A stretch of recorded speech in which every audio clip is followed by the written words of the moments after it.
All right, welcome back to another edition of Got My News. Hope you having a good and safe travel all the way home from the occupation that you're currently in right now. And if not, just please have a safe occupation home right now. All right, so this is something you can listen to on the way home. All right, so let's get it started for today's news. So we start off with what's going on in the markets right now. The markets are closed on the East Coast, so we got the S&P down, Nasdaq, the Dow 30 is up, the Nasdaq is down, Russell 2000 is down, up. So across the board, the futures are looks like the markets are a little bit of mix going around. Okay, we got simply crude oil here. Crude oil is up about $2.34. All right, by just over a 2.5% increase. All right, to $94.27 a barrel U.S. U.S. fiat dollar currency. All right. So let's get into some more stuff over here. Let's see where we are with the futures market, the markets overseas. How about that? We got the FTSE 100, even though their markets are closed. We got the FTSE 100 is down. You got the Nikkei 225 is down, all right? So take a look at that Bitcoin here. Bitcoin is taking a big bounce up. A little bit of a big bounce up from its low in 20,000 to 24,000. You got the CMC crypto is up, is just down as too. So all the markets seem confused and upwards. Up and down, confused markets. All right, so it's then CMC crypto is down $2.94 to $571.80 of crypto coin. All right, so that was take a look at the markets just after it closed after a little bit I would say about 35 minutes after on the East Coast time. All right, so that was from YahooFinance.com. All right, YahooFinance.com. All right, and so let's take it here at the Kitco.com. Look at the precious metals price here. You see the New York spot price, which will close in about 30 minutes. So a little bit after 4 o'clock. So after 4 o'clock, when the markets close, the precious metal markets close about an hour after that at 5 in the New York spot price. All right, so we take a look at gold. Gold is down to $17.89 10 cents for asking price. Silver's down. Platinum is up, palladium is up, and rhodium is sitting at same at about 15,600. I asked myself a question all about that time: how come the price of precious metal is down when the demand for it is up? All right, the supply of it is off the chain. People are asking for it, and the demand for it is off the chain. You just can't seem to get it. All right, they need that supply. I'm sorry, let me backtrack. The supply of it, they need that is down. All right, the demand of it is up. So I had a little bit of backwards confusion here. Don't bite me on it, okay? So we got the supply and demand, which is off the chain. Going to supply, there's no supply anywhere. Big banks are buying up. Central banks are buying up. Little commoners like ourselves, we're buying it up, and the demand for it is skyrocketing. All right, so there's not much of a supply out there, and it's flying off the shelves as fast as you can get it. All right, just pay attention to some of the websites, major bullion websites, and the bullion websites that cater to us, the common folks. All right. So go down here, we take a look at the world spot price, pretty much mimic the same thing. Mixed market on the precious metals, all right? So take a look at that one, all right? Get the word out to folks about what's going on in the precious metals market, all right? So let's go ahead and get some actual news here, and that was from Kitco.com, all right? Kitco.com. And as we say here and go, this is from YahooFinance.com. Got the story here. JPMorgan gold traders found guilty after long spoofing trial. This is about what's going on. They've been spoofing the precious metals market for years. This has been going on from 2008 to just about from 2008 to 2018 is when they got it. But this has been going on. They've been spoofing the market. They've been scaring people out of the precious metal market. They get ready. They jump the price up for a second. Then they dump paper contracts out on there.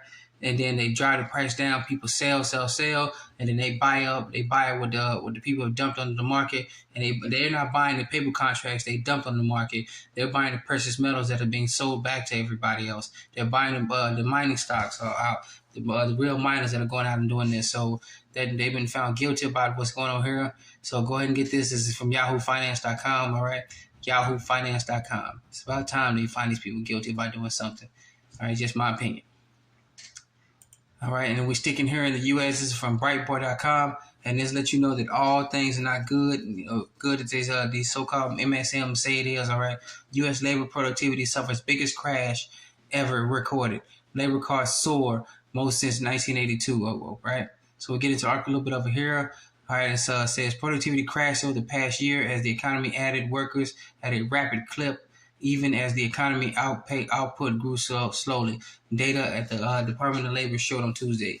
And be looking for these numbers, what they're putting out in this market, to be revised. It may take a few days to a few weeks, even a few months, and then they're going to come back and revise these numbers, because even though they say their hiring was up rapid, you might see these numbers downgrade, all right? Especially when they talk about this is an election year, they always want to make the incumbent look good, or the incumbent, they want to make them look bad. Who knows what's going on, but they're trying to make everything look pretty and nice. And in reality, when these numbers finally go back, when they finally revise these numbers, we know if they revise them up or they revise them down. All right, so we out here, those of us who are out in the labor market, most employers are looking for people. All right, they just can't find people that fit even one of the categories of what they're doing. All right, this is coming from some of the folks I've talked to, even some of the managers at the current place I'm hold occupation at. All right, so go and get this article out, folks. Just go and get it out. This is from Breitbart.com. All right, then we're going to switch over here to the foreign markets here, because we know what's going on in the U.S., but let's get it over here in the foreign markets. All right. So you got the India companies swapping dollars for Asian currencies to buy Russian gold. All right. So, all right, we continue with the story here. Sorry about that. We got the Indian company swapping dollars for Asian currencies to buy Russian coal. All right. So remember when they're talking about the Russians, you want something for Russian, you're going to buy it in rubles. That was for oil. Basically, you're going to trade your gold. You're going to take your gold, buy rubles with it, and then that's how you're going to be able to pay for the Russian coal. All right. And then another sense is you want to buy anything from Russia, you're going to have to do it outside the U.S. dollar market. All right. The de-dollarization has been taking effect. People, you won't hear about it, but it has. Look at the news over the past few weeks. The Russians and the Chinese have come together, said they're establishing a new world's reserve currency. That was financial news they didn't cover here, because that means the U.S. dollar is no longer officially the world's reserve currency. It's just a matter of time before it comes back and bite us, and we finally know what's actually going on. All right. So get this article out. This is from Reuters.com. All right, Reuters.com. All right. Get into the story here. All right. Indian companies are also using Asian currencies more often to pay for Russian coal imports, according to custom documents, all right, and industry sources, avoiding the U.S. dollar and cutting back on the risk of breaching Western sanctions against Moscow. So they're doing these workarounds from the U.S., and everything is all good to go. So if anytime you hear on the MSM here in the States and they're talking about we're punishing this story here, they're not punishing anything. They got workarounds to get around this, and people are still buying from Moscow in large quantities, and they're getting around this. All right. So essentially, frankly, these sanctions mean absolutely nothing, because the Russians are broken free of the U.S. dollar homology. If I butcher that, please let me know. All right, and they're going on with business, so they can make money for their people, and other countries have gone on with it too. All right. So once again, this is from Reuters.com. All right, get the story out. Right, and then we go back to Mario, England here. Cash withdrawals in the UK soar as Brits grapple with rising costs of living. All right, Britain is getting hit. They've been hit hard by the Russian sanctions and everything else going on. People often forget Britain is not really attached to Europe. It's not attached to Europe. Not likely. It is not attached to Europe. It has had its own economy, its own way of doing stuff. And when the European Union was formed, Britain never fully joined the European Union. They still had their sovereignty, their autonomy. They only joined as an economic sharing partner with the EU. So they were actually allowed to do what they want to do. So it wasn't a big deal when they actually broke off. The European Union did not want to use Britain as an economic source and power. All right, but Britain has gone from the EU, and now things have gone from bad to worse in Britain right now. And so they've actually got major malfunctions going on with the economy, and it has caused, in all intents and purposes, according to this article, bank runs. All right, they went short of saying bank runs, but take a look at the headline here, and then we get into the article a little bit.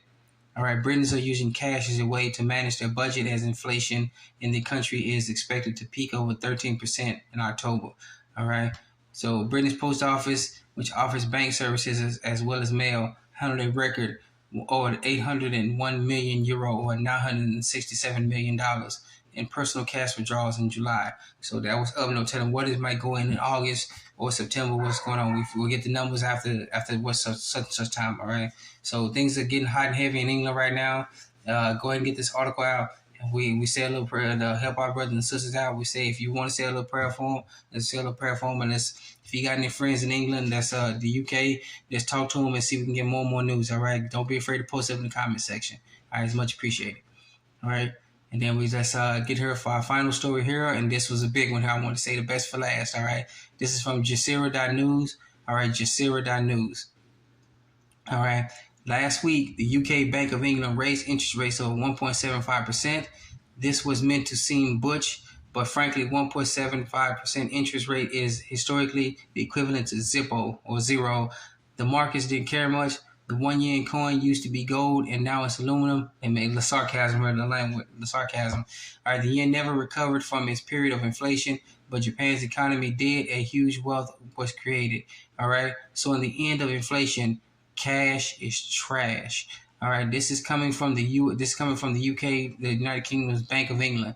All right, their central bank over there. They're telling people that cash is trash. This is a big red flag here. This is a big green to go, not just a red flag, but a big green go signal to go ahead and get out of cash according to them and get yourself into some precious metals. All right, this is what they're putting out.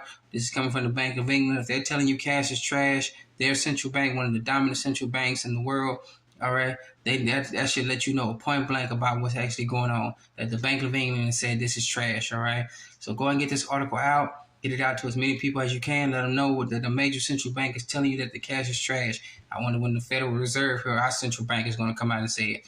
Maybe they may never say it. All right, but you got the news here. Please spread the word out. This is from Jazeera News, Jazeera.news. All right, Jazeera.news. All right, so I want to hit you up with this one. All right, I want to thank you for joining us for an afternoon edition of Melon News. Hope you're having a safe travel on the way home. Please be safe, be sound. Remember, take care of yourself first. You need to be healthy before you can take care of your family members. If you got children, take care of those. But remember, take care of yourself first. Take care of yourself first. Then your family. Then your neighbors. Then your community. Then reach out to other communities and help them out as well too. All right. Remember, you're your own best financier, your own best credit union, your own best savings and loans. You're your own best banker. I want to thank you for joining us in this Monthly News. Be safe, be sound. Let's get it started.